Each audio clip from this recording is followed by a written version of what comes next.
melaksanakan tugas dari Bapak Andri Triharja, yaitu tugas strategi dan metode pembelajaran. Di sini saya selaku sebagai pengajar istilahnya akan menyampaikan materi yang judulnya tentang ilmu. Sebelum masuk ke materi, saya mau nanya sedikit apa itu ilmu. Ada bisa jawab?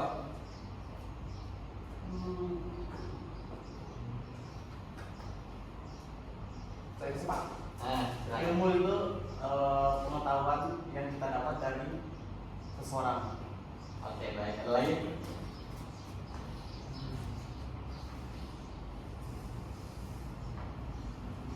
Ya Pak, mungkin pengertian dari ilmu itu sendiri proses pembelajaran yang kita lakukan atau yang kita dapatkan di bangku sekolah SD sampai kita menuju ke masa perkuliahan, dan juga bisa kita dapatkan ilmu itu di lingkungan sekitar. Mungkin Oke, baik. Sebetulnya semuanya sudah betul, tapi secara garis besar ilmu itu lebih ke arah apa yang dibilang Adit tadi soal ilmu itu adalah sebuah pengetahuan. Nah, kalau gitu kita langsung aja masuk ke materi biar jelas. Nah, jadi ini materinya yaitu memahami ilmu. Ilmu adalah kumpulan pengetahuan yang sistematis dan terorganisir yang dikumpulkan melalui berbagai metode penelitian untuk memahami fenomena alam dan sosial. Ilmu menjadi landasan penting bagi kemajuan teknologi dan pembangunan masyarakat. Di sini sudah jelas bahwasannya ilmu itu adalah suatu kumpulan pengetahuan yang harus kita lakukan, harus kita dapatkan, dan bagaimana caranya harus kita buat untuk menjadi sistematis dan terorganisir. Tidak hanya dari teoritis maupun saintis, ilmu juga berperan penting dalam agama, sebagaimana hadis Rasulullah SAW yang berbunyi talabul ilmi fardhu alaikum muslimin wal muslimat, yang artinya menuntut ilmu itu wajib bagi para muslim laki-laki maupun muslim perempuan. Nah, jadinya sudah jelas bahwasannya ilmu itu adalah hal yang paling penting dalam kehidupan kita sebagai manusia terutama. Karena tidak hanya dari segi sistematis ataupun penelitian untuk hal-hal lain, tapi dari segi agama, ilmu itu juga sangat penting untuk kita anut dan kita dalami. Itu aja. Jadi kita lanjut ke slide selanjutnya.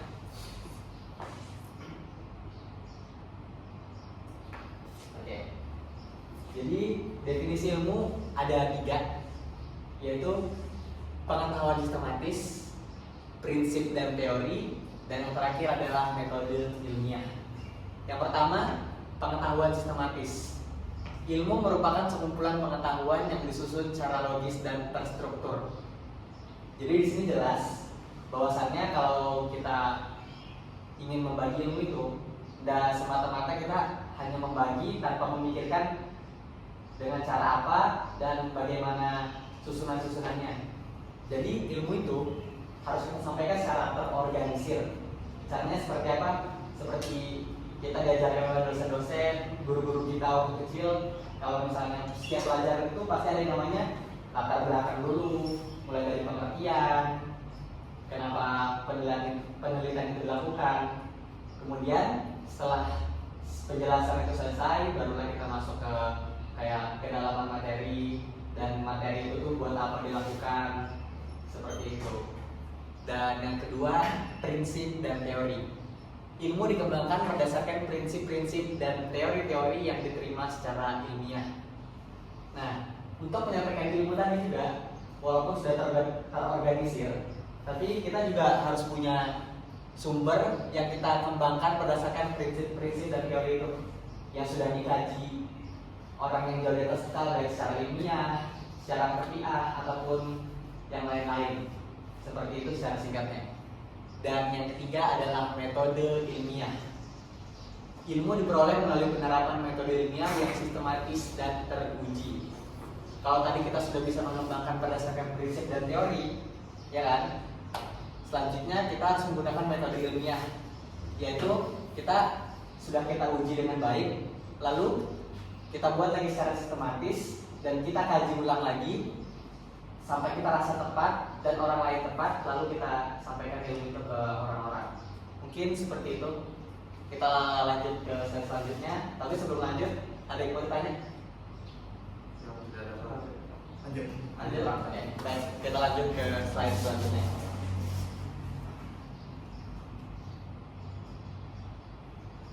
Nah, ini dia ada cabang-cabang ilmu.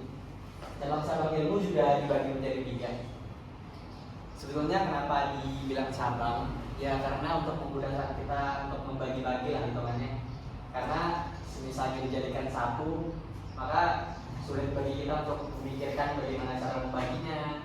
Makanya dari orang yang jauh di atas kita sudah membagi cabang-cabang ilmu itu menjadi 3. Yaitu yang pertama ilmu alam, yang kedua ilmu sosial, dan yang ketiga ilmu humaniora. Jadi masuk yang pertama yaitu ilmu alam, mempelajari fenomena-fenomena alam seperti fisika, kimia, biologi, dan astronomi.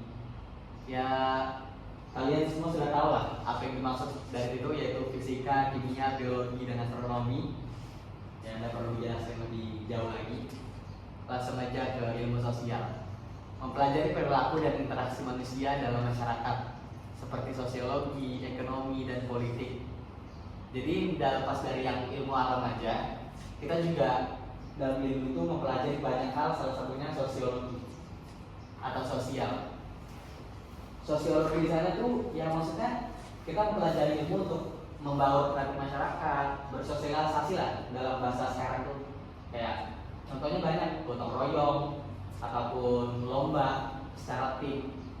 Terus kemudian ada ekonomi, yaitu tanpa ilmu ekonomi kita juga susah. Karena apa? Di ilmu itu juga kita belajar untuk mengatur uang, memanage uang dengan baik, dan juga kita belajar untuk melakukan hitung-hitungan supaya semuanya bisa kita lakukan dengan ilmu itu sendiri. Kemudian di politik, jelas karena politik itu adalah salah satu landasan di sebuah negara. Maka dari itu di ilmu itu, di politik itu sangat dibutuhkan yang namanya ilmu. Itu aja. Kemudian ada ilmu humaniora, yaitu mempelajari aspek-aspek kemanusiaan seperti sejarah, filosofi, dan sastra. Yang seperti kita tahu juga di waktu kita SMA, SMP, bahkan SD juga kita belajar yang namanya pelajaran PKN atau PPKN.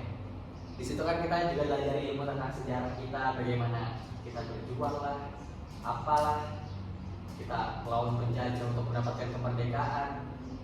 Bahkan sejarah-sejarah lain lah, tidak cuma soal penjajahan ataupun hal-hal lain. Bahkan di seluruh dunia sejarah-sejarah lain juga kita pelajari dari ilmu itu sendiri. Kemudian sastra, yaitu bagaimana cara kita mempelajari bahasa dengan baik dan benar. Kemudian ada filosofi, agar kita bisa mendalami pikiran untuk menyampaikan suatu hal yang menurut kita benar dan baik. Dan juga ada kemanusiaan, yaitu seandainya tidak ada ilmu yang mengajarkan kita bagaimana pentingnya kemanusiaan, ya banyak orang di luar sana yang tidak sekolah yang menganggap kekerasan itu normal gitu. Bahkan ada yang sekolah tapi dari rumah kan udah belajar itu yang namanya ilmu humaniora itu sendiri. Ya dia melihat contoh orang tuanya keras terhadap orang tuanya keras terhadap orang tuanya yang lain, misalnya ayah ke ibunya, begitu contohnya kan. Ya itu juga menjadi contoh langsung kalau itu tidak mengajari tentang ilmu humaniora itu. Jadinya mencontoh kepada anak yang akhirnya menindak kekerasan itu sebagai biasa aja gitu. Gitu. Jelas? Jelas. Kalau ada yang bertanya silakan. Pak. Oke, baik. Kita lanjut ke slide selanjutnya. Di sini kita masuk ke materi metode ilmiah. Yang pertama itu ada observasi, yang kedua hipotesis, dan ketiga eksperimen. Yang pertama adalah observasi, mengamati dan mengumpulkan data tentang fenomena yang akan diteliti. Ya, kita kan kuliah nih kan, banyak tugas yang kita observasi di sekolah sebelum kita melakukan praktek yang benar-benar berkelanjutan. Contohnya kayak banyak lah. Masuk ke sini. Masuk. Masuk aja dulu.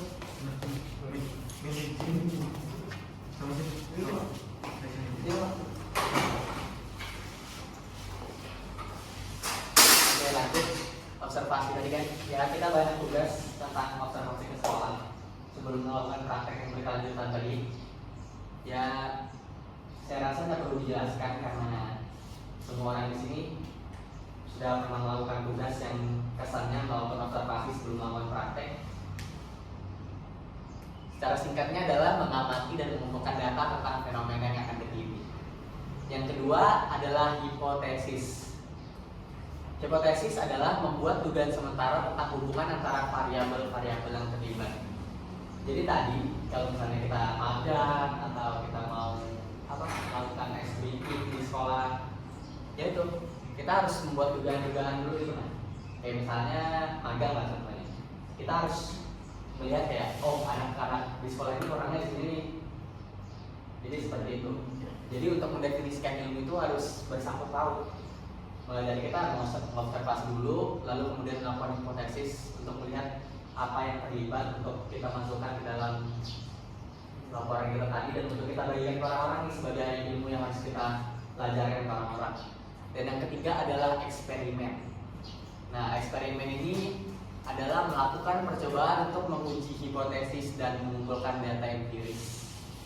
Jadi, setelah kita melakukan observasi dan melakukan hipotesis tadi, akhirnya kita bereksperimen nih, atau artinya itu turun ke lapangan lah, sudah.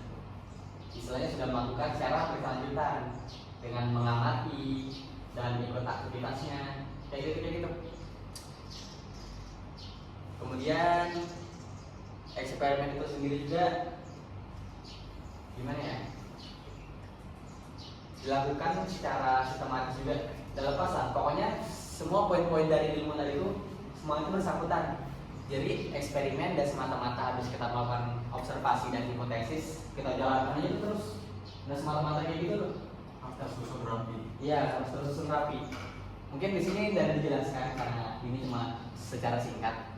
Jadi observasi, hipotesis dan eksperimen. Ada yang mau ditanyakan? Angkat tangan yang mau nanya.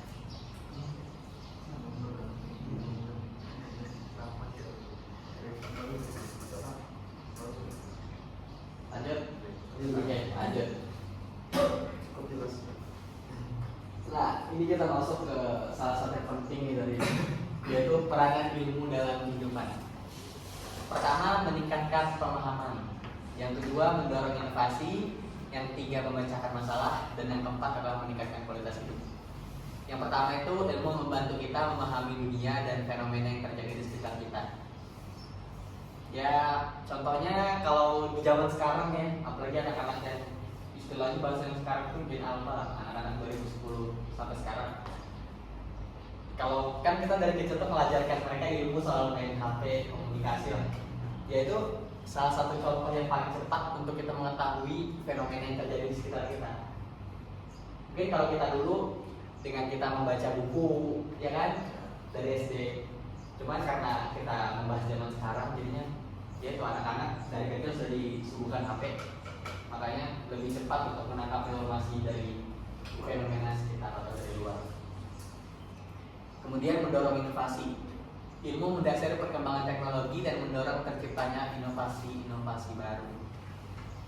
Sama seperti yang kita tahu juga, ya ilmu itu menurut orang-orang awam malah soal inovasi kan. Orang-orang pasti mikirnya kayak ilmu itu pasti kayak buat kita berinovasi lah, membuat hal baru lah pokoknya, kayak gitulah. Jadi di sini kayak ya jelas ilmu itu mendasari kita lah untuk melakukan inovasi. Karena ya kreativitas, karena tanpa adanya ilmu kita nggak bakal bisa apa-apa. Karena dari ilmu juga tadi yang kita bahas di awal, kita dapat pengetahuan, dapat pokoknya pengetahuan lah yang bisa kita lakukan untuk melakukan sesuatu atau membuat sesuatu yang baru. Yang ketiga adalah memecahkan masalah. ilmu menyediakan pendekatan sistematis untuk mengidentifikasi dan memecahkan masalah. Sama tadi juga masuk ke hal yang sebelumnya dibahas. Ya misalnya contoh jelas itu kayak ada orang masalah keluarga kan. Kalau orang yang tidak belajar soal humaniora tadi, ya dia akan melakukan semuanya secara kekerasan karena dia menganggap itu semua biasa. Ya membentak anak, memukul anak, padahal belum waktunya untuk dilakukan kekerasan seperti itu karena fisiknya belum cukup lah atau seperti apa. Jadi dengan ilmu itu, ya itu kita bisa tahu cara menyelesaikan masalah gimana. Dengan ilmu yang kita sudah pelajari secara lama, kita tahu nih kayak oh ada masalah, kita bisa selesaikan secara dibicarakan baik-baik. Bisa kita bawa kemana, bisa melibatkan orang untuk menjadi penengah lah, apalah gitu. Iya. Tapi orang ketiga dalam artian ya Membantu. bukan ya, itu Bukan yang impact kan. ya, orang ketiganya membantu. Dan yang terakhir di peranan ilmu itu adalah meningkatkan kualitas hidup. Ilmu berperan dalam meningkatkan kualitas kesehatan, pendidikan, dan kesejahteraan masyarakat. Ya untuk kesehatan kayak mungkin waktu SD kita kayak sering didatangi orang itu pernah imunisasi lah atau dari puskesmas lah ya sudah diajar. Nah itu kan salah satu bentuk pembagian ilmu dalam segi kesehatan tuh. Nah itu contohnya tuh. Jadi tidak perlu dijelasin lebih lanjut dan juga sangkut sama apa namanya peningkatan pemahaman tadi. Kita bisa dapat info dari sosial media lah, dari mana-mana lah banyak. Terus pendidikan, ya kayak sekarang kita sharing-sharing lah, sharing-sharing soal ilmu. Pokoknya semua yang kita pelajari mau tentang olahraga kah, agama kah, apapun itu tuh pasti ujung-ujungnya soal ilmu kan. Ya. Jadi semuanya sama banget lah. Terus kesejahteraan masyarakat. Nah ini tuh hubungannya saya rasa sama politik sih. Dengan ilmu yang kita pelajari di politik tadi, ya itu kita bisa membantu masyarakat untuk sejahtera lah, kayak gitu sih kan. Menjamin ekonomi. Iya. Ada pertanyaan? Ya, cukup jelas.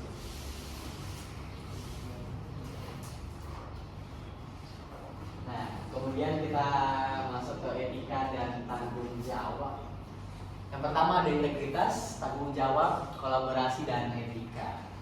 Yang pertama itu integritas atau menjunjung tinggi kejujuran, objektivitas, dan keaktifitasan dalam penelitian.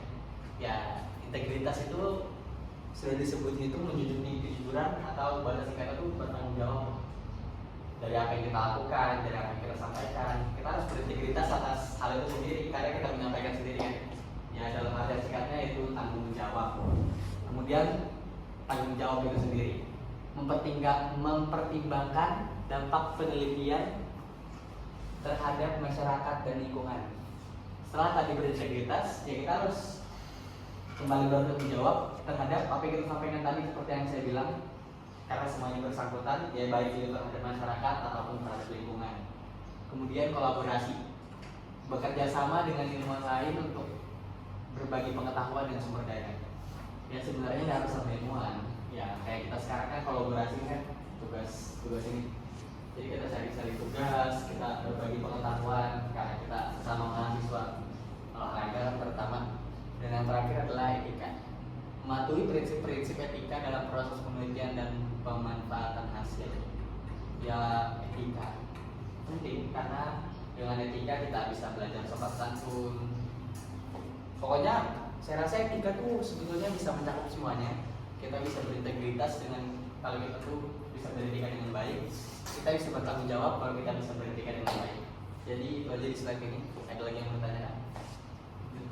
Pak, jelas. Dan yang terakhir di zaman sekarang yaitu perkembangan ilmu di era digital. Yang pertama adalah big data, kemudian komputasi canggih, dan yang ketiga adalah kolaborasi jarak jauh. Yang pertama, big data, kemampuan mengumpulkan dan menganalisis data dalam jumlah besar. Ya mungkin ada mata kuliah kita ya kayak sebetulnya harus menggunakan perhitungan kayak misalnya di Excel di manajemen pendidikan kan. Nah, kita disuruh membuat aplikasi. Itu kan kita membuat mata menganalisis data dalam jumlah besar, yaitu kita dapat dengan ilmu. Maka dari itu adalah perkembangan ilmu, yaitu di big data sendiri. Yang kedua adalah komputasi canggih, yaitu meningkatkan daya komputasi untuk pemrosesan data dan simulasi kompleks. Jadi dengan ilmu itu sendiri kita sudah ngerti bagaimana cara menggunakan komputer dengan baik. Kita bisa meningkatkan kerja kita tanpa menggunakan tulis tangan lagi kayak teman-teman bahar banget loh. Dan kita bisa memproses data dengan simulasi yang kompleks, sistematis, dan terorganisir. Kemudian kolaborasi jarak jauh. Kolaborasi antara ilmuwan di seluruh dunia melalui teknologi digital. Balik lagi bukan cuma soal ilmuwan. Contoh kecilnya itu kayak kita sekarang WA ya kan, WhatsApp, Zoom sama dosen. Iya, Zoom sama dosen. Apalagi pas zaman COVID, dimana kita wajib buat Zoom kan atau daring. Jadinya di sini pentingnya perkembangan ilmu di era digital itu sendiri. Jelas? Ada pertanyaan buat semua materi hari ini?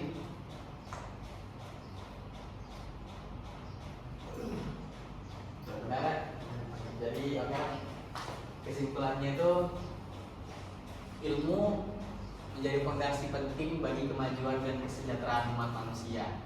Dengan penerapan metode yang tepat dan etika yang tinggi, ilmu akan terus berkembang dan memberikan manfaat yang luas bagi kehidupan. Itu aja.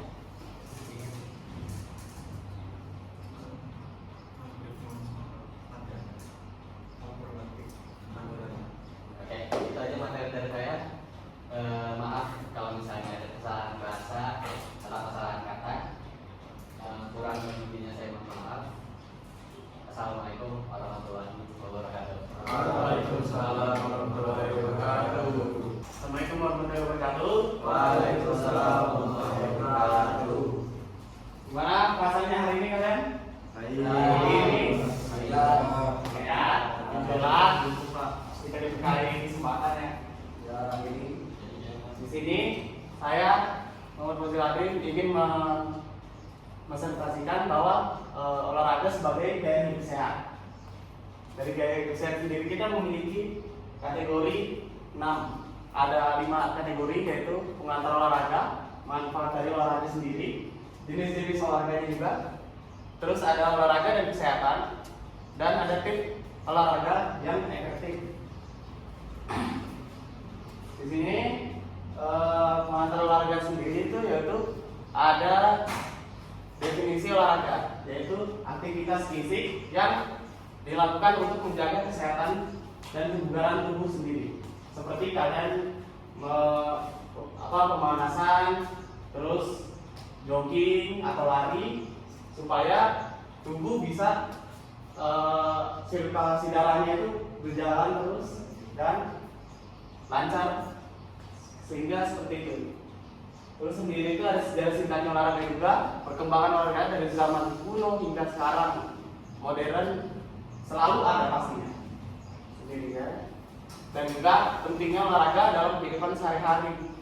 Dari pentingnya kehidupan sehari-hari sendiri kita memasuki olahraga tersebut, karena dalam olahraga tersendiri kita bisa menjaga kesehatan fisik dan kesehatan mental sendiri. Terus juga meningkatkan kualitas hidup. Selanjutnya ada manfaat olahraga. Manfaat olahraga sendiri untuk kesehatan fisik yaitu ada meningkatkan kekuatan otot dan kekuatan tulang. Terus ada meningkatkan sistem kardiovaskular, Terus ada juga menjaga berat badan ideal supaya dilihat orang-orang kita itu lebih percaya diri melihat tubuh kita yang bagus ya, terus respect ya kan. Terus kedua itu ada manfaat olahraga kesehatan mental. Kesehatan sendiri kita manfaatnya itu bisa mengurangi stres, kecemasan. Seperti kita nggak memiliki kayak stres, jadi kita bisa menjalani kehidupan normal tanpa beban hidup gitu loh. Jadi kita bisa melakukan kegiatan sehari-hari olahraga tanpa adanya hambatan. Terus ada lagi itu meningkatkan suasana hati. Suasana hati sendiri itu seperti mood kita yang berubah-ubah. Jadi biasa yang udah jelek atau kurang bagus dalam kita melakukan olahraga sendiri itu bisa meningkatkan supaya moodnya lebih bagus, lebih baik dan aman lah gitu. Terus yang ketiga itu ada meningkatkan kualitas tidur. Kualitas tidur sendiri itu sangat penting bagi kesehatan tubuh kita sendiri. Karena dalam kualitas tidur itu bisa menjaga dan mengatur mental kita. Terutama apalagi yang kita ini sering telat bangun kan, begadang terus. Di situ pasti sering mengalami ini susahnya kesehatan tidur sendiri, ya kan? Insomnia. Nah, selanjutnya kita masuk ke jenis-jenis olahraga. Jenis-jenis olahraga sendiri itu ada dua, yaitu olahraga kardiovaskular dan ada olahraga fleksibilitas. Yang pertama kardiovaskular sendiri contohnya itu yaitu lari, bersepeda, berenang. Contoh dari tiga itu sangat umum yang biasa dilakukan oleh masyarakat sendiri, yang paling sederhana dan mudah dan gampang. Teman-teman sendiri pasti sudah pernah mencoba bagaimana olahraga kardiovaskular sendiri, seperti lari kan? Kalian pernah lari dari kehidupan? Iya. Ada kelas. Kalau lari dari kehidupan nggak pernah. Oh, tidak pernah. Baik. Kalau lari dari Tidak Dari dia. Dari siapa? Baik. Berarti lari seperti menjaga kesehatan tubuh ya. Masih sering kan pernah. Terus bersepeda sendiri. Bersepeda ya mungkin beberapa lah, karena kan ada orang yang belum mempunyai sepeda. Jadi Curi, Pak. Curi bisa. dia punya Bisa. Ada, Pak. Dalam. curi, dia laptopnya Pak dicuri. Ya. Aduh, dalam, Pak. Kalau bercuri hati-hati. Berenang sendiri. Nah, berenang juga, berenang itu menjaga pikiran di dalam air supaya kita tidak takut tenggelam, supaya tidak takut air biar nah itu ya. Kalau olahraga fleksibilitas sendiri itu ada yoga, pilates. Yoga sendiri kita bisa menenangkan diri dari masa lalu atau dari dia.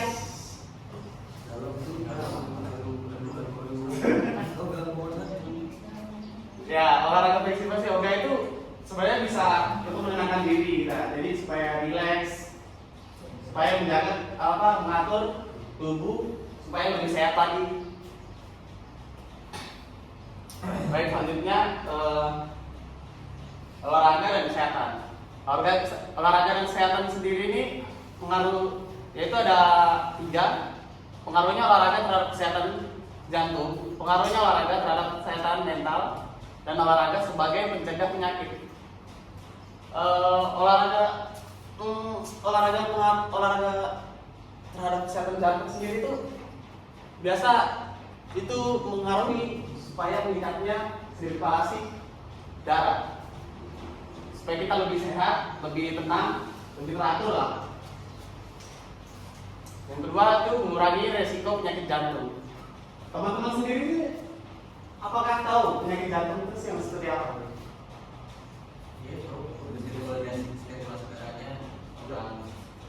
Kurang lancar. Berarti tidak teratur dia berarti kan dari jantung. Bagus sekali. Terus pengaruh olahraga terhadap kesehatan mental, yaitu meningkatkan produksi endorfin. Endorfin sendiri, teman-teman apakah sudah tahu? Apa itu endorfin? Ya. Endorfin itu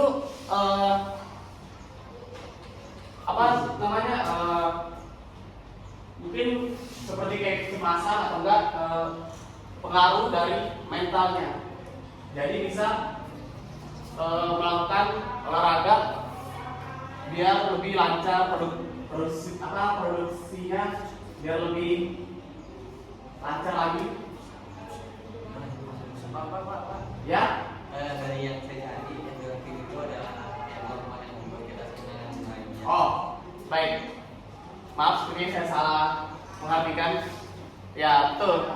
Seperti yang saudara kemarin bilang, endorfin sendiri itu seperti hormon, seperti mood, bisa dibilang kesenangan hati. Terus kedua itu ada mengurangi gejala depresi dan kecemasan. Sama seperti yang tadi yang kita jelaskan bahwa pengaruh mental sangat bagus untuk mengurangi.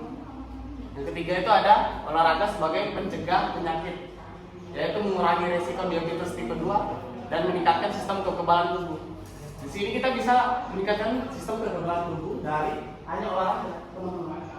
Jadi olahraga itu sangat penting buat kesehatan tubuh. Apa saya ngerti, teman-teman? Sampai sini? Lanjut. Siap? Ini izin melihat keluar. Boleh. Depan. Baik. Di sini materi selanjutnya itu tips berolahraga yang efektif. Di sini ada 5 cara supaya olahraga kita lebih efektif. Yaitu pertama, mulailah dengan pemanasan, yaitu mengurangi cedera, risiko cedera, mempersiapkan tubuh untuk aktivitas fisik yang lebih lanjut. Jadi sirkulasi darah sendiri sudah mulai panas di dalam tubuh kita. Yang kedua itu, pilihlah olahraga yang disukai supaya menjaga motivasi dan meningkatkan konsistensi, yaitu biar fokus dan tidak menghambatnya olahraga yang kalian sukai gitu ya. Yang ketiga itu tetapkan tujuan yang realistis, seperti memonitoring perkembangan dan meningkatkan rasa pencapaian, seperti yang kalian inginkan, misalkan kayak tubuh ideal atau enggak supaya lebih sehat lagi gitu kan. Yang keempat itu ada jaga hidrasi dan nutrisi, minum air yang cukup dan konsumsi makan yang seimbang. Di sini yang minuman air cukup dan konsumsi makanan yang seimbang itu berarti mengartikan mengolah makanan yang di dalam tubuh kita pada saat berolahraga itu tidak menghambat kegiatannya kita saat berolahraga, supaya lancar dari awal sampai akhir. Yang kelima ini sendiri itu istirahat yang cukup. Istirahat yang cukup berarti dia harus memberikan waktu pemulihan untuk tubuh pada saat kita sudah selesai berolahraga, serta mencegah overtraining yang sangat terlalu lama kita lakukan pada saat latihan atau enggak kesehatan tubuh untuk olahraga. Selanjutnya materinya itu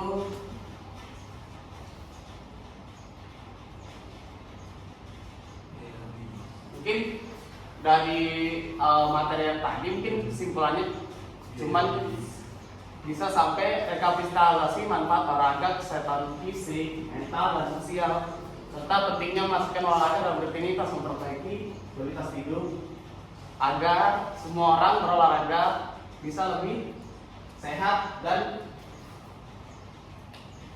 lancar pada saat berolahraga sama orang lain, teman-teman maupun sama saudara. Mungkin seperti itu saja dari presentasi saya, teman-teman. Terima kasih banyak telah mendengarkan dan memperhatikan. Waalaikumsalam warahmatullahi wabarakatuh.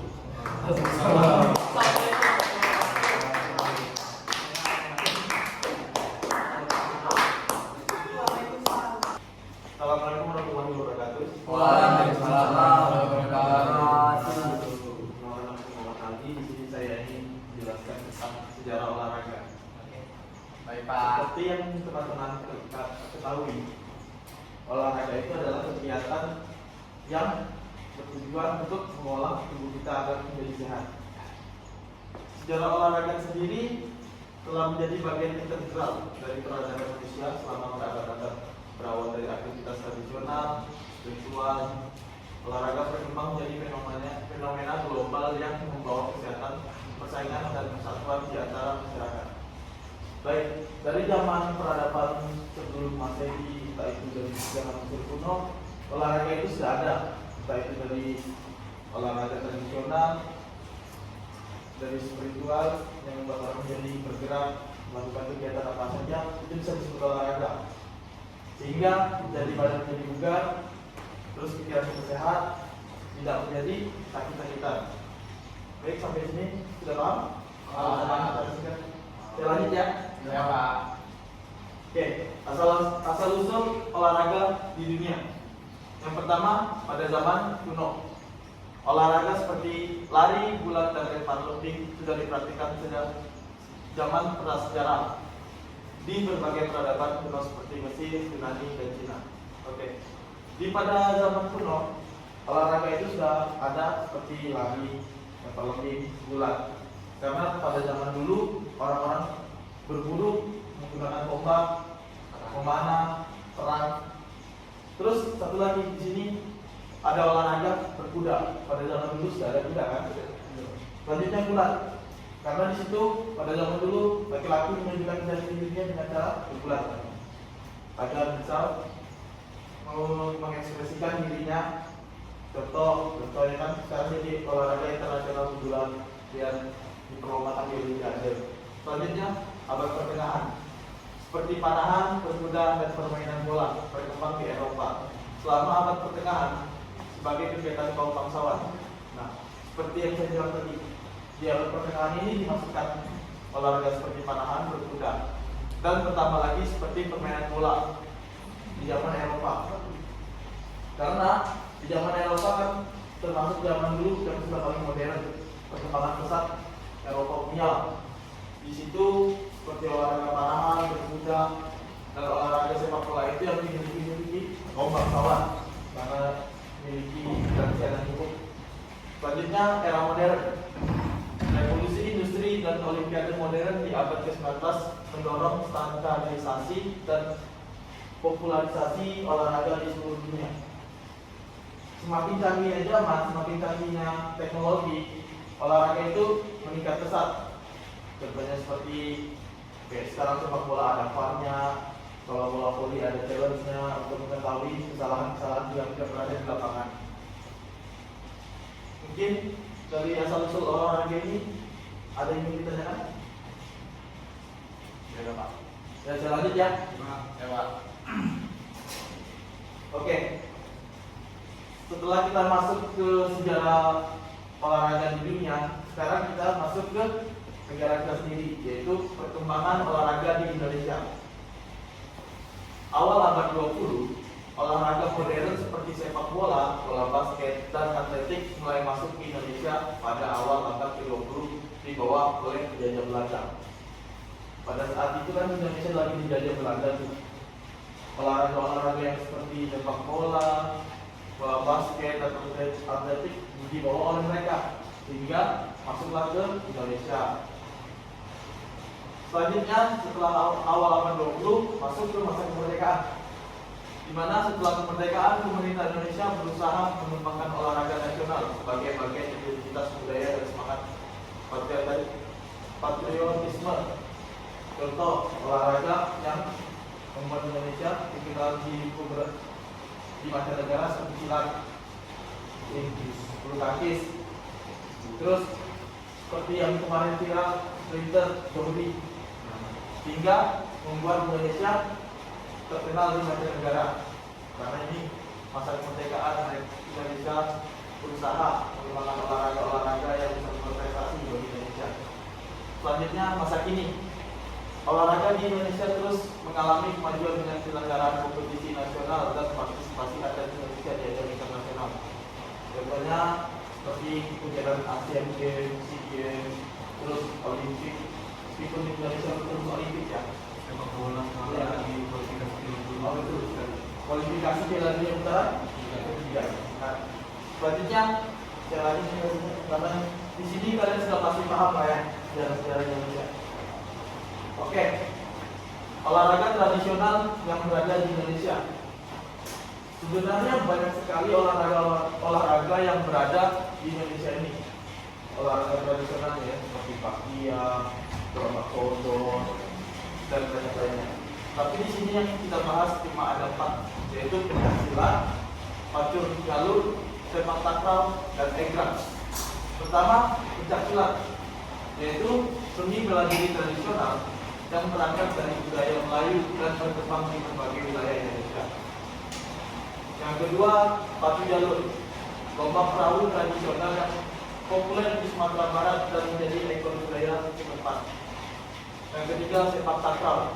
Sebelum saya masuk ke sepak takraw, di sini kemarin ada berbagai permasalahan antara sepak takraw Indonesia dan Malaysia. Siapa pencipta dan penemunya? Indonesia mengaku kalau dia itu berasal dari Sulawesi. Sementara Malaysia mengaku kalau itu berasal dari negaranya. Tapi kebanyakan orang yang mengenal sepak takraw itu berasal dari Sulawesi. Sehingga kita bisa masukkan ke olahraga tradisional kita. Permainan tradisional dimainkan dengan kaki dan dada untuk memainkan bola dengan rotan. Sepak takraw sendiri itu dimainkan dengan rotan. Tapi sekarang dengan zaman modern, bolanya bisa dimodifikasi dengan cara dari plastik, dari karet pun bisa juga memudahkan. Ya, sehingga memudahkan untuk atletnya tidak sakit kaki, kepalanya tidak benjol-benjol, tidak melakukan sundulan, dada tidak sakit, tidak kena tendangan keras. Yang keempat yaitu egrang, permainan tradisional menggunakan alat seperti tongkat untuk berjalan di atas. Seperti yang kita ketahui lah, egrang itu kan salah satu olahraga tradisional kita. Banyak yang kita lihat di negara-negara luar, contohnya di sirkus pasti menggunakan egrang kan, agar melakukan atraksi-atraksinya. Karena itu ini salah satu permainan tradisional yang dari Indonesia, kita patut mengembangkannya biar dikenal di berbagai negara. Baik, kalau untuk olahraga tradisional, saya rasa kalian sudah cukup paham. Saya lanjutkan ya. Oke, olahraga modern di Indonesia. Olahraga modern di Indonesia sekarang lebih marak di sepak bola. Apalagi sepak bola Indonesia ini kualifikasi Piala Dunia putaran ketiga ya. Di situ kita bisa pelajari bahwa Indonesia dalam sejarah pengembangan olahraganya sudah mulai meningkat, apalagi dalam permainan sepak bola. Selanjutnya bulu tangkis. Kalau bulu tangkis saya rasa sudah dari zaman 90-an sudah naik-naiknya bulu tangkis Indonesia. Atlet-atletnya sangat berprestasi, penerusnya juga berprestasi, sehingga tidak diragukan lagi kalau Indonesia atletnya bagus dalam bulu tangkis. Kalau renang, olahraga terus berkembang Indonesia dengan banyak atlet profesional dan fasilitas renang yang modern. Ya saya harap kalau renang nanti di Indonesia bisa menjadi juara dunia lah, atau enggak mewakili Indonesia di acara Olimpiade besar, sehingga atlet-atlet renang di Indonesia memiliki prestasi yang lebih tinggi. Selanjutnya bola basket. Olahraga yang semakin digemari di Indonesia dengan kompetisi dan event bergengsi diselenggarakan. Olahraga sambo. Ini termasuk olahraga sambo ya? Di mana di sini melakukan outfit ya? Adu outfit. Pada kelas olahraga yang mahal di sini juga jadi cukup sepak bola aja jadi. Baik, selanjutnya. Oke. Setelah kita belajar membahas tentang perkembangan olahraga di Indonesia, kita sekarang membahas prestasi atlet Indonesia di ajang internasional. Yang pertama, di ajang Olimpiade, Indonesia telah menorehkan banyak medali emas, perak, dan perunggu di Olimpiade, terutama dalam cabang olahraga bulu tangkis. Seperti saya bilang tadi, tahun 90-an Indonesia sudah memenangkan berbagai macam kompetisi yang bersangkutan dengan olahraga bulu tangkis. Selanjutnya Asian Games. Prestasi Indonesia di Asian Games cukup impresif dengan meraih banyak medali emas, perak, dan perunggu. Salah satunya olahraga sepak bola kemarin yang sempat dilakukan di Asian Games, takraw, bulu tangkis, lompat jauh, sprinter, dan serta meraih medali emas, perak, dan perunggu. Selanjutnya di SEA Games, Indonesia selalu menjadi salah satu negara terkuat di ajang SEA Games dengan dominasi di berbagai cabang olahraga. Karena Indonesia ini memiliki negara kepulauan, kalau untuk olahraga sendiri ya setiap pulau masih banyak yang baik. Sehingga di SEA Games mereka mendapatkan hasil yang baik dan memberikan emas, perak, dan perunggu. Terus di Paralimpiade Indonesia juga memiliki prestasi dominasi Paralimpiade dengan ragam pertunjukan seperti prestasi. Oke, teman-teman di sini tahu kan Paralimpiade itu seperti apa? Ya, untuk kami Paralimpiade orang-orang seperti apa yang main di kegiatan olahraga itu?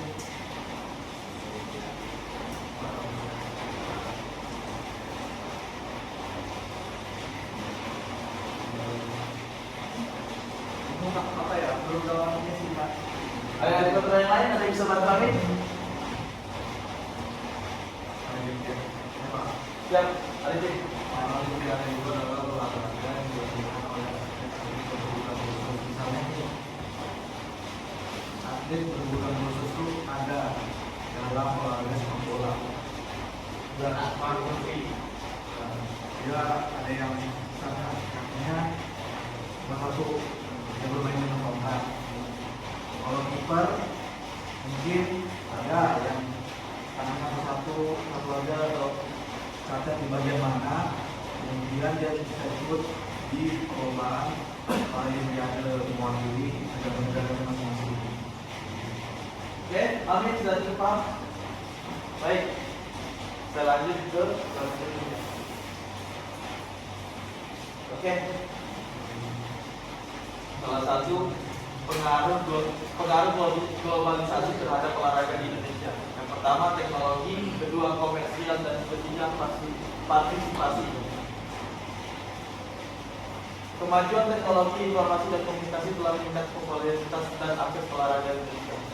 Soalnya olahraga itu penting, harus mengikuti perkembangan zaman.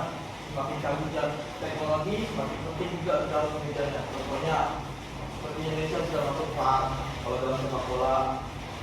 Terus alat-alat latihan yang modern itu sangat penting bagi atlet kita agar cepat beradaptasi dengan teknologi-teknologi yang berkembang di masa sekarang. Kedua, komersial. Olahraga di Indonesia semakin komersial dengan adanya sponsor, akuisisi, klub, dan pertumbuhan industri olahraga. Komersial ini penting juga karena berhubungan dengan finansial atau duit. Semakin besar finansial kita, semakin besar juga kemungkinan kita bisa berada di tingkat lebih tinggi. Seperti olahraga sepak bola, ini kan ada akuisisi klub, bisa dibeli oleh apapun. Ya, itu salah satu contohnya adalah entertainment yang milik artis dan pertumbuhan industri olahraga. Saking banyaknya finansial mereka, industri olahraga itu semakin berkembang pesat. Itu juga salah satu pendorong penting di mana terciptanya kemajuan olahraga di Indonesia. Selanjutnya partisipasi.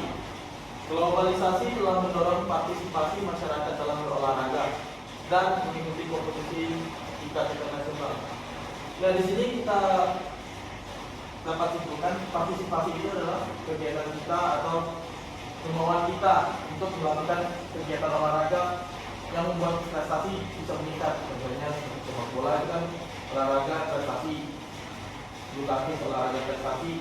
Tapi tergantung kitanya lagi, apakah kita ingin berpartisipasi untuk tingkatan lebih tinggi atau ingin jadikan hobi aja.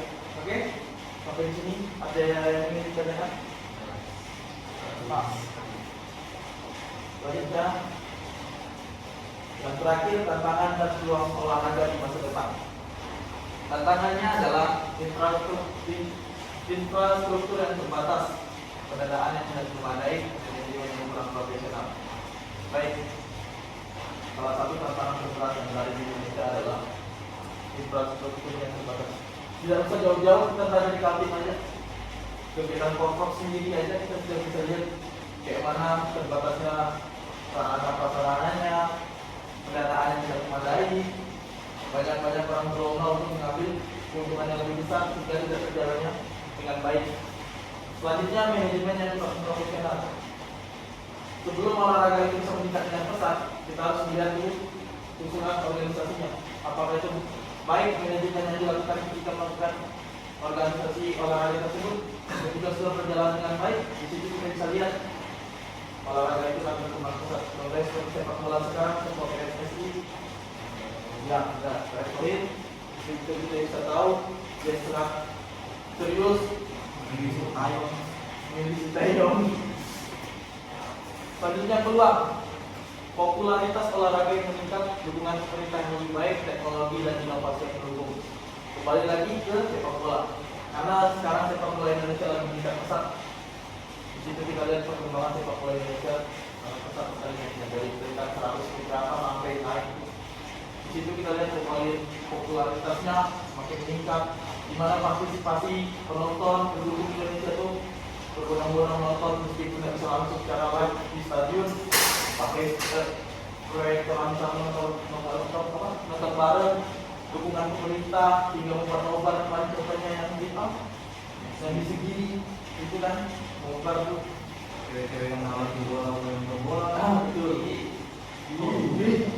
Dalam sekali mereka berada dengan Hapner Hapner kan. Selanjutnya teknologi dan inovasi yang mendukung. Sangat penting sekali teknologi bagi perkembangan olahraga di Indonesia.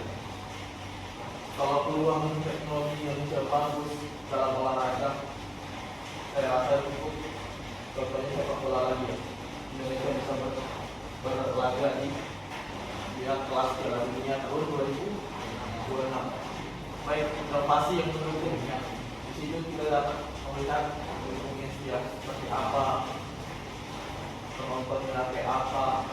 Kita harus bangga, harus bisa membuat olahraga Indonesia lebih maju lagi. Baik teman-teman, ada yang ingin ditanyakan pertama dari saya?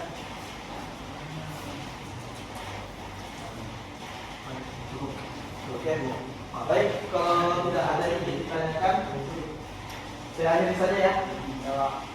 Mohon maaf apabila ada salah kata, kurang lebihnya. Terima kasih. Assalamualaikum warahmatullahi wabarakatuh. Waalaikumsalam warahmatullahi wabarakatuh. Assalamualaikum warahmatullahi wabarakatuh. Waalaikumsalam warahmatullahi wabarakatuh. Di sini saya ingin melaksanakan tugas untuk mendengarkan dari Pak Andri. Di sini saya ingin menjelaskan pentingnya pemanasan sebelum olahraga. Menurut kalian di sini pemanasan itu penting nggak? penting Pak karena sebelum berolahraga pentingnya pemanasan tuh agar kita tidak perang, tidak mau berlari, terus meningkatkan performa sebelum berlari itu penting Pak pemanasan. Makasih Pak. Oke, bagus sekali ya. Dari Alfi. Makasih Pak. Tentunya pemanasan sebelum olahraga. Pemanasan merupakan hal penting sebelum memulai olahraga. Pemanasan dilakukan untuk mempersiapkan tubuh meningkatkan performa. Dan di sini yang sudah dijelaskan tadi yaitu olahraga itu penting. Pemanasan itu penting sekali karena mengurangi adanya cedera, ada otot, terus ada kaki misalnya, ankle. Oke, lanjut.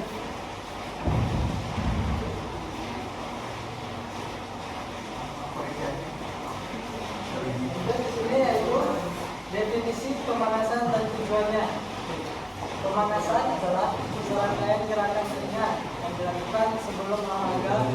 Tujuannya adalah untuk meningkatkan tubuh, meningkatkan aliran darah dan mempersiapkan otot untuk aktivitas yang lebih berat. Satu yaitu meningkatkan suhu tubuh. Dimana kita tuh kalau di sebelum pemanasan itu badan kita tuh belum siap lah. Jadi kita tuh harus pemanasan dulu untuk memanaskan suhu tubuh, yaitu membuat otot lebih fleksibel dan mengurangi resiko cedera. Yang kedua yaitu meningkatkan aliran darah. Dimana meningkatkan aliran darah itu membawa oksigen dan nutrisi ke otot yang sedang bekerja. Maka dari itu pemanasan itu penting banget sebelum olahraga. Oke, untuk mempersiapkan otot, yaitu meningkatkan kelenturan otot dan meningkatkan rentang gerak. Di mana pemanasan itu banyak sekali yang dilakukan. Bisa memegangkan benturan otot, meningkatkan gerak. Ya itu. Lanjut, yaitu meningkatkan kepatuhan tubuh, membuat tubuh menjadi lebih siap untuk berolahraga dan meningkatkan ketahanan tubuh. Oke, sampai di sini ada yang ditanya? Sudah datang, ada cukup jelas. Lanjut Pak, lanjut Pak. Oke. Pak.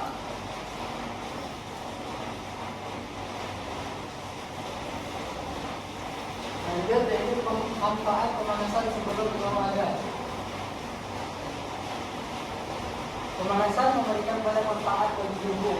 Pemanasan dapat meningkatkan performa, mengurangi risiko cedera dan mempercepat proses pemulihan. Misalnya nih, kita tuh ibaratnya kayak motor lah.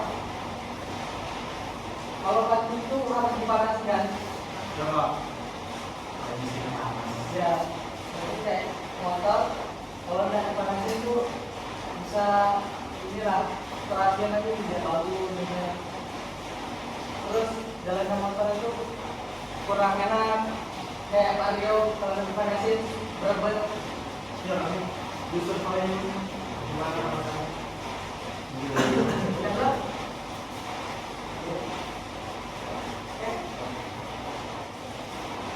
Lanjut, yaitu meningkatkan performa, yaitu meningkatkan kekuatan kecepatan dan daya tahan tubuh. Di mana pemanasan ini bisa meningkatkan kekuatan dan kecepatan tubuh dan daya tahan. Kita bisa kuat lah kalau sebelum melakukan olahraga itu kita harus pemanasan dulu. Jadi daya tahan tubuh kita tuh lebih kuat dan lebih kuat lah. Yaitu lanjut mengurangi resiko cedera, membuat otot lebih fleksibel dan mengurangi resiko memberikan otot atau terkilir. Nah, yang tadi kan menjelaskan dengan pemanasan itu ketimbangan bisa lagi bisa mengurangi resiko cedera lah, atau terkilir kakinya, pergelangan tangannya. Lanjut, yaitu mempercepat proses pemulihan, meningkatkan aliran darah dan membantu memulihkan otot setelah latihan. Nah, biasanya kalau kita pemanasan semua orang itu biasanya setelah olahraga itu kita langsung badannya lagi sakit-sakit, biasanya untuk pemanasan kram, terus otot pinggang biasanya. Terus sini ada yang ditanyakan?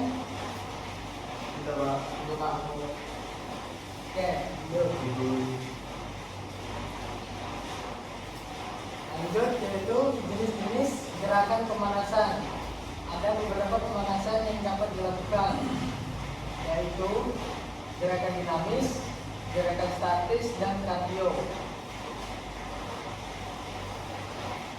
Sini yaitu pilihlah jenis pemanasan yang sesuai dengan jenis olahraga yang dilakukan. Contohnya seperti gerakan dinamis.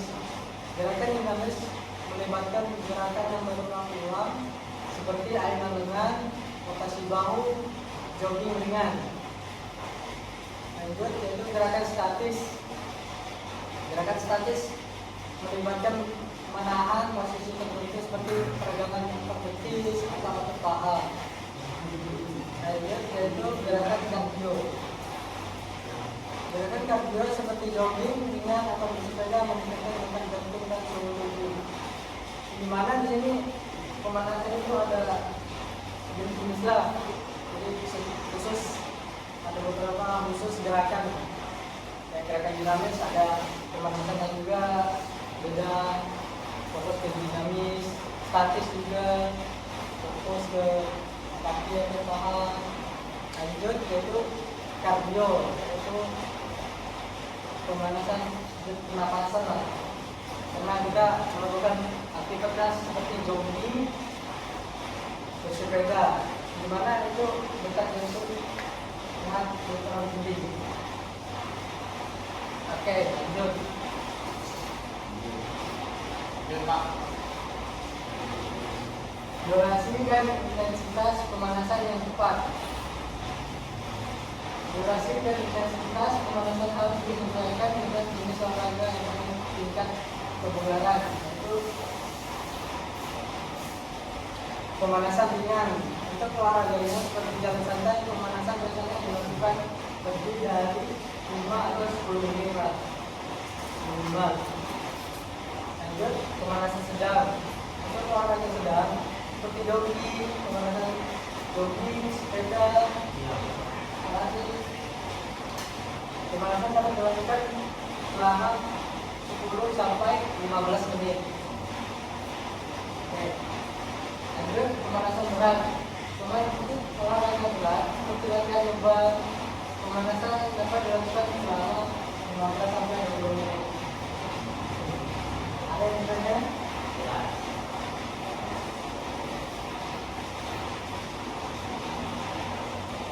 Nah, ini hasil tadi. Resiko jika tidak melakukan pemanasan. Tidak melakukan pemanasan dapat meningkatkan resiko cedera atau terkaku dan tidak siap dan menyebabkan untuk robek, lilit dan atau cedera lainnya. Resiko cedera ini meningkatkan resiko cedera seperti otot lilit dan koseleo. Dimana tadi kan di mana kita adalah mengalami resiko cedera. Itu penurunan performa. Kita perlu mengenai performa kita itu baik dan siap istilahnya atau otot itu. Dan kalau kita melakukan pemanasan bisa jadi otot. Yang otot yang lebih berubah setelah olahraga yang tadi guys jelaskan setelah olahraga. Oke. Lanjut.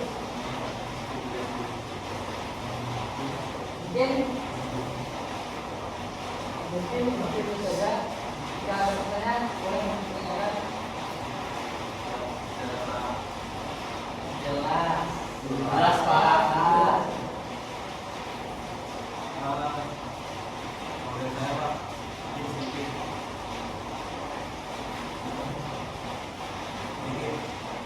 mau tanya, kan tadi ada pemanasan berat untuk beban ya. Mungkin pemanasan seperti apa yang efektif ketika kita sebelum melakukan perjalanan beban pada saat ini apa bagus nanti Mungkin kayak ini ya, pemanasan berat itu kayak yang melakukan angkat beban yang lebih kecil lah kayak seperti dulu juga jadi naik lagi jadi meningkat berat bebannya proses tadi ya. Oke, mungkin itu saja. Kesimpulannya, pemanasan adalah tahapan penting sebelum olahraga. Yang dimana pemanasan ini kalau tidak dilakukan hanya mengalami cedera lah. Dan pilihlah jenis pemanasan olahraga yang spesifik, atur durasinya dan intensitasnya. Pemanasan sesuai dengan tingkat kebugaran. Jangan abaikan pemanasan karena dapat meningkatkan resiko cedera. Oke, mungkin itu saja. Terima kasih. Assalamualaikum warahmatullahi wabarakatuh. Assalamualaikum warahmatullahi wabarakatuh. Waalaikumsalam warahmatullahi wabarakatuh. Saya Muhammad Abdullah. Di sini saya akan menjelaskan pentingnya olahraga untuk kesehatan. Sebelum itu, di sini saya ingin menindaklanjuti tugas dari Pak Andri pada mata kuliah strategi dan pembelajaran olahraga. Sebelum masuk materi, ada yang tahu pentingnya olahraga untuk kesehatan kok? sangat penting Pak, karena setelah kita berolahraga itu sirkulasi darah kita lebih lancar, pikiran kita tidak terlalu stres, sehingga membuat hidup kita berkualitas. Ada lagi? Ya itu menjaga kebugaran tubuh. Terus kayak yang kita tadi meningkatkan mood atau apa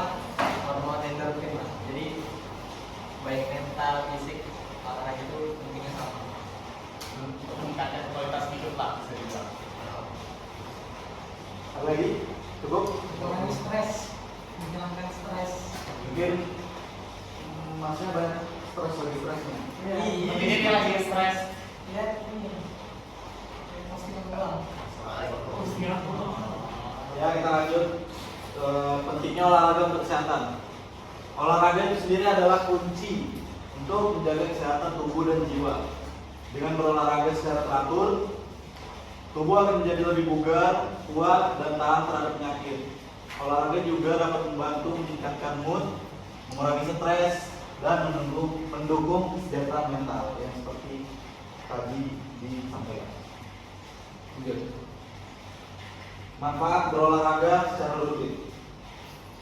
Manfaat berolahraga secara rutin yang pertama yaitu untuk kesehatan jantung.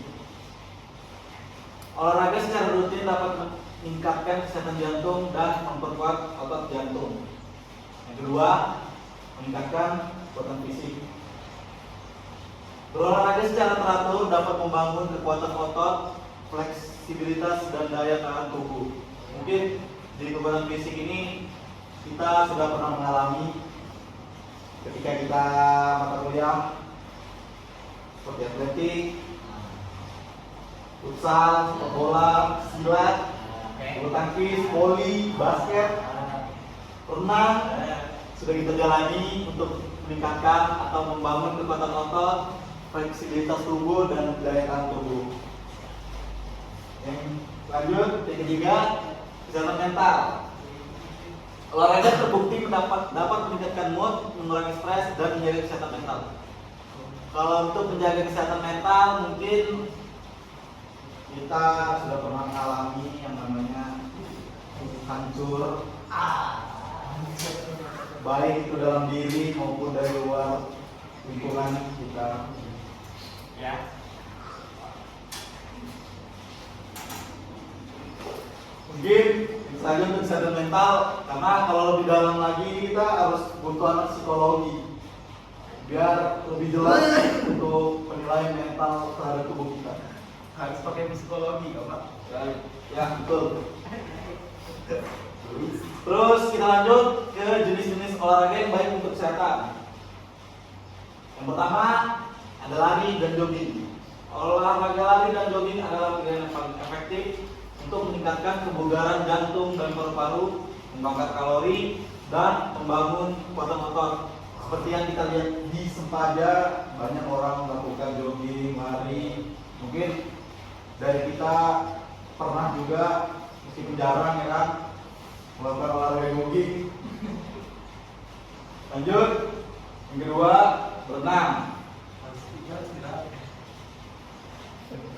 Olahraga berenang menawarkan latihan menyeluruh untuk seluruh tubuh, membantu menyeimbangkan kekuatan dan fleksibilitas.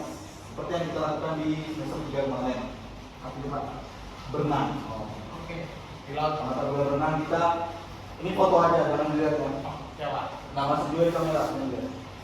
Berenang yang kita lakukan di semester 3 kemarin, meskipun teman-teman kita banyak yang ya Sangat disayangkan Pak. sangat disayangkan, kalau kita sebenarnya pengen semuanya lulus kan.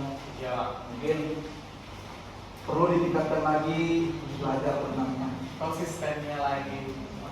Nah, lanjut, yoga dan pilates. Itu siapa namanya? Yoga dan pilates itu Yoga dan pilates memadukan gerakan yang lembut dengan nafas dalam, membantu meningkatkan keseimbangan, koordinasi, dan kesehatan mental. Semua olahraga yang kita lakukan itu sebenarnya semua membangun kesehatan mental. Sudah pasti itu. Membangun kesehatan, membangun kekuatan otot, keseimbangan, fleksibilitas, koordinasi itu di semua olahraga pasti kita dapatkan. Bukan hanya 5 olahraga ini saja. Ya, ada pertanyaan? Jelas, mau tanya Pak, yoga dan pilates itu siapa? Baru saya tanyakan. Itu nama olahraga, nama orang. Kirain nama orang Pak. Karena di sana itu ada 2 orang. Maaf, itu olahraga ya, jangan lihat orangnya. Baik Pak. Lanjut, cara memulai gaya hidup aktif. Yang pertama, tentukan tujuan. Mulailah dengan menentukan tujuan olahraga yang ingin dicapai seperti meningkatkan kebugaran, menurunkan berat badan, atau menjaga kesehatan jantung. Yang kedua, pilihlah aktivitas yang kita sukai, seperti jogging, berenang, bersepeda, ataupun bela diri, ataupun olahraga lainnya yang nggak ada di sini. Baik Pak. Pilih yang menyenangkan untuk mendorong Anda berkonsisten di bidang tersebut. Yang ketiga, mulai secara bertahap. Jangan langsung melakukan latihan berat. Mulailah dengan aktivitas sederhana dan tingkatkan intensitas serta durasinya perlahan-lahan agar tubuh bisa beradaptasi. Seperti lari. Lari kita jangan langsung hantam 5 putaran. Kita coba dulu semampunya. Kalau misalnya terlalu berat, kurangi. Nanti secara bertahap kita akan bisa mencapai yang lebih tinggi lagi. Putaran lapangan, bukan putaran lapangan sepak bola. Lapangan sepak bola. Sebenarnya kalau untuk di Samarinda mungkin lapangan lari ada, cuma lagi pembangunan atau perbaikan. Baik.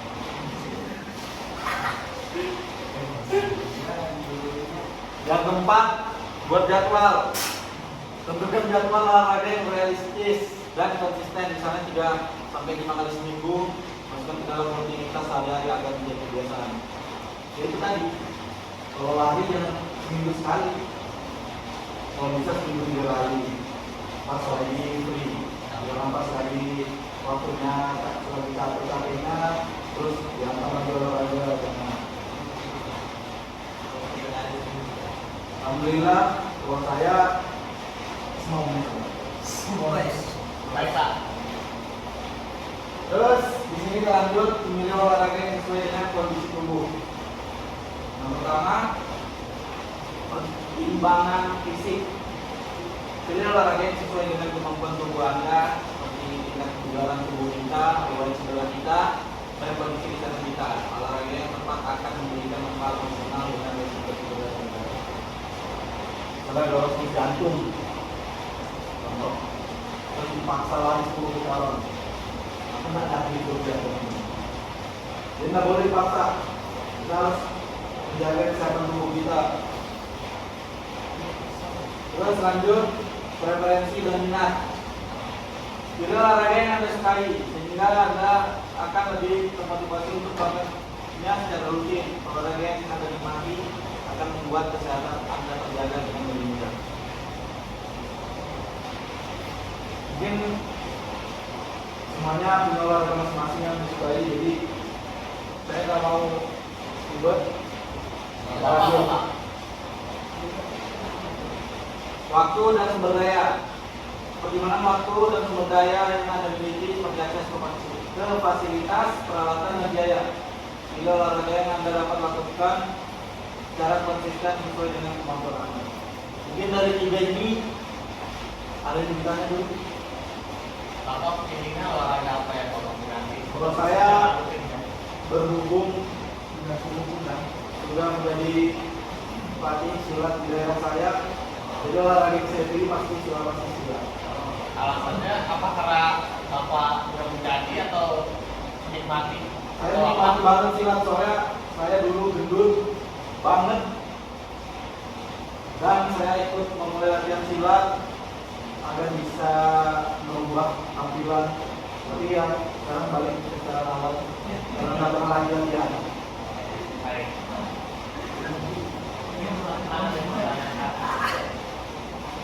Yang lain cukup, lanjut. Pak. Perhatikan pola istirahat dan nutrisi. Pertama, istirahat yang cukup.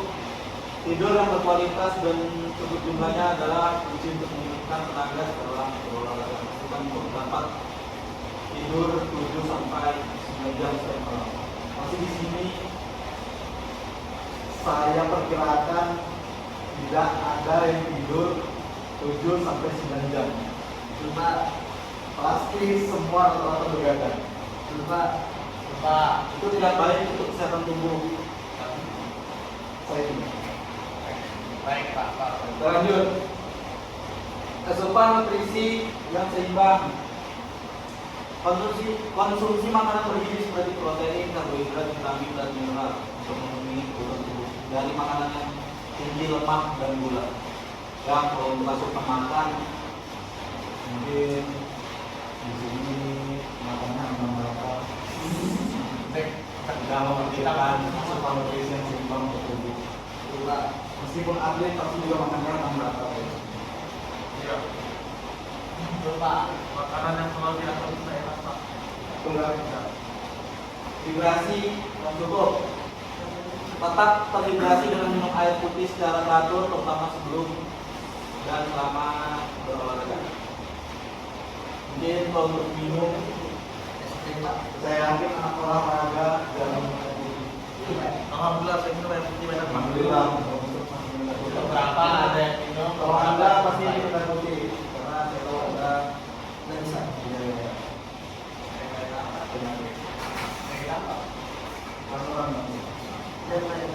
Ada yang ditanya dari materi kolesterol dan nutrisi? Jelas Pak. Lanjut, kita olahraga yang cocok untuk berbagai usia. Yang pertama untuk usia muda. Anak-anak dan remaja dapat menikmati olahraga seperti sepak bola, bulu tangkis, berenang, dan permainan di luar ruangan yang dapat membantu pertumbuhan dan koordinasi mereka. Kedua, usia pertengahan. Orang dewasa di usia pertengahan dapat memilih olahraga yang rendah dampak seperti jalan cepat, yoga, dan bersepeda untuk menjaga kesehatan jantung dan fleksibilitas tubuh. Yang ketiga, di usia lanjut, yaitu lansia, dapat melakukan latihan ringan seperti peregangan, tai chi, dan latihan kekuatan untuk menjaga mobilitas, keseimbangan, dan kebugaran secara keseluruhan. Yang ditanya? Untuk Bapak sendiri menilai apakah yang dari gambar tersebut itu masih di usia pertengahan atau lanjut Pak? Kalau untuk panahan, saya rasa orang dewasa atau usia pertengahan itu lebih tepat melakukannya. Tai itu apa? Kalau tai chi itu bersemedi, Terus di dua. jangan di luar, di rumah juga bisa. Dia itu seperti yoga, tapi yoga kan melakukan pergerakan yang menggerakkan tubuh. Kalau tai chi itu lebih sederhana. Kalau pengen bangsa, mungkin harus banyak-banyak melakukan tai chi peregangan. Karena itu ototnya pasti keras yang monoton. Otot kepalanya ya Pak? Kaki ya Pak. Terus kita lanjut mengatasi kendala dalam berolahraga. Yang pertama ada kita harus manajemen waktu. Susun jadwal rutin untuk berolahraga agar dapat mengatur waktu dengan baik. Prioritaskan olahraga di dalam agenda harian. Yang kedua, tingkatkan motivasi. Cari sumber motivasi seperti bergabung dengan komunitas olahraga atau mengikuti program yang menyenangkan buat tujuan yang realistis dan memacu semangat. Ketiga, persiapan yang tepat. Pastikan Anda memiliki peralatan olahraga yang nyaman dan sesuai untuk pemanasan dan pendinginan sebelum dan sudah berolahraga untuk menghindari. Kalau kita ya, jelas banget nih. Jelas Pak. Terus Pak, Lanjut, habis itu menjaga motivasi untuk tetap aktif berolahraga. Yang pertama, temukan olahraga yang menyenangkan. Ini sudah kita bahas tadi. Lanjut yang kedua, bergabungan komunitas sudah kita bahas tadi. Pantau kemajuan Anda. Dia lagi kembali lagi. Datang dan mengikuti perkembangan Anda dalam berolahraga. Melihat aktivitas hasil positif akan memberi Anda dorongan untuk melanjutkan olahraga tersebut. Ada yang bertanya nih? Yuk, mengintegrasikan olahraga secara rutin dalam hari-hari.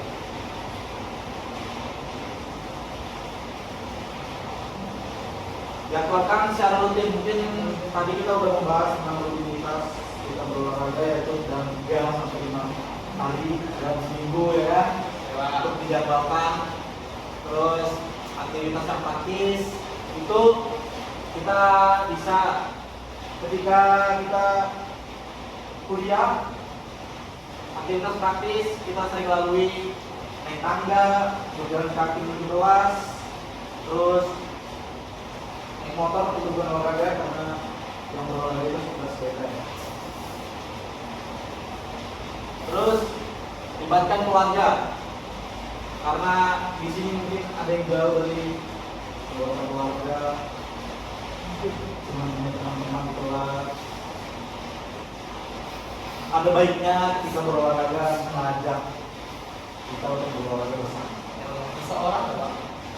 Kalau saya malas Pak, Ya, mungkin teman saya mau olahraga. kalau malas jangan teman, cari yang mau aja. Saya berat. Terakhir, kesimpulan, menjaga kesehatan dengan rajin berolahraga. Hidup sehat dan aktif adalah kunci untuk menikmati kehidupan sepenuhnya. Dengan berolahraga secara rutin, Anda dapat menjaga kebugaran tubuh, mencegah penyakit, meningkatkan kesejahteraan mental, lanjutkan perjalanan Anda menuju gaya hidup yang lebih sehat dan bugar dengan memanfaatkan berbagai manfaat berolahraga. Mungkin itu aja. Ada yang ditanya? Jelas. Berat? Jelas? Sangat jelas. Terima kasih untuk semuanya. Sebelum kita tutup, karena kita berdoa. Jadi kita tutup dengan Alhamdulillah. Alhamdulillah. Semuanya saya ucapkan terima kasih. Wabillahi taufiq wal hidayah. Assalamualaikum. Waalaikumsalam warahmatullahi wabarakatuh. Ini saya beraksi. Oke, teman-teman, aku akan menjelaskan tentang olahraga dan kesehatan mental. Ya, panjang karena sudah dijelaskan dalam materi sebelumnya. Olahraga dapat melawan penuaan. Peneliti membuktikan dengan hanya berolahraga ringan seperti berjalan kaki saja dapat membantu tubuh mencegah penurunan daya kerja otak pada wanita lanjut usia. Semakin lama dan seringnya kegiatan berjalan kaki dilakukan, maka ketajaman pikiran juga akan semakin membaik. Hasil terbaik akan didapat dengan menggerakkan tubuh setiap minggu selama 9 minggu. Kegiatan tidak perlu terlalu tinggi, intensitasnya cukup dengan berkeliling saja. Yang penting daya pacu jantung kita dapat meningkat. Manfaatnya daya ingat kita akan selalu tajam.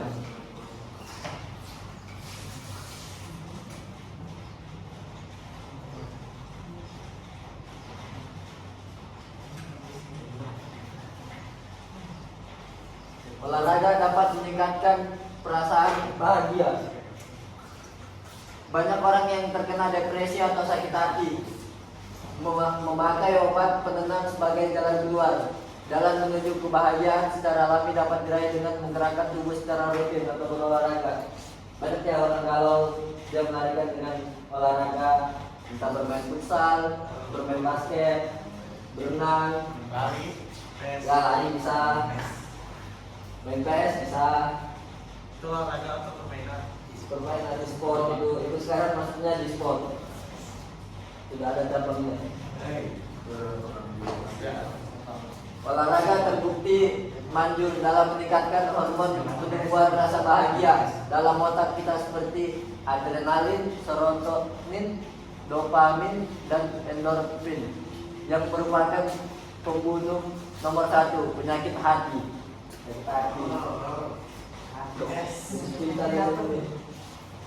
Sebuah survei di Inggris melaporkan 83% penderita depresi bergantung pada aktivitas olahraga dalam memperbaiki perasaan hati dan mengurangi kecemasan.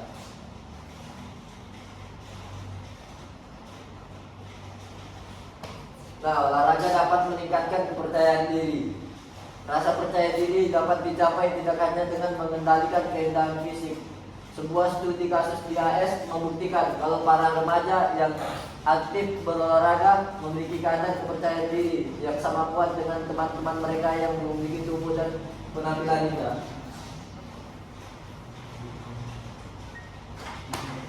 Kemantapan diri ini terletak pada hasil yang didapatkan, yakni citra tubuh yang sehat dan kekuatan fisik yang prima.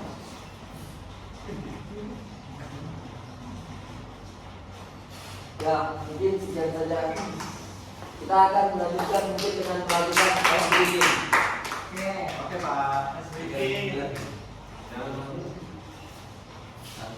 Oh, ya. Ayo berdiri semua.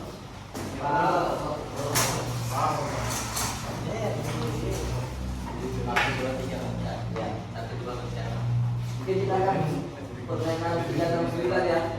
Mungkin di hitungan ganjil nggak boleh dipertahankan tapi harus lompat. Lipatan 3 lompat, lipatan 3 lompat.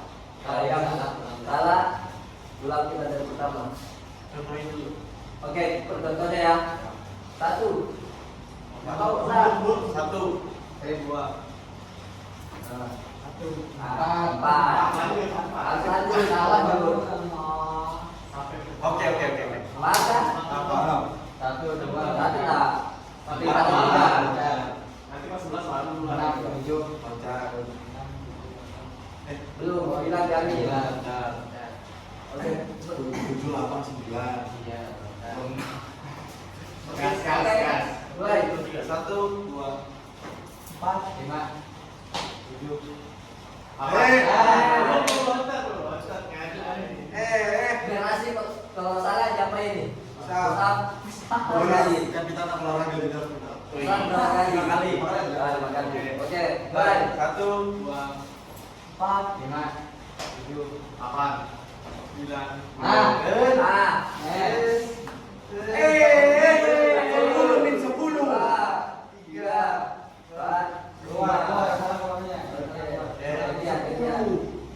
Siap. mulai. 1, 4, 5, 7, 8. 9. Ulang lagi nih. Ulang lagi nih. Belum. Coba. 1,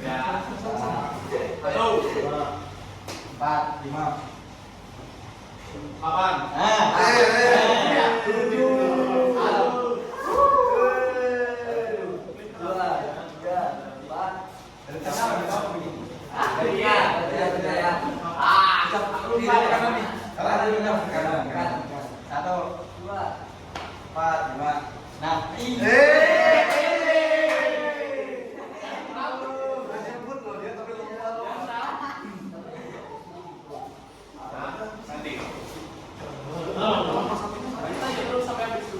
Dari mana nih? Sesuai apa? Pilihan ini lah. Ini lagi 1. 1, 4, 5. 6.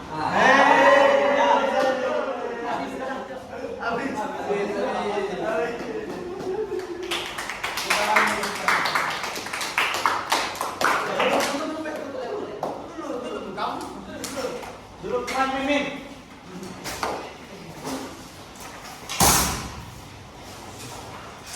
Ya, mungkin sekian saja. Assalamualaikum warahmatullahi wabarakatuh.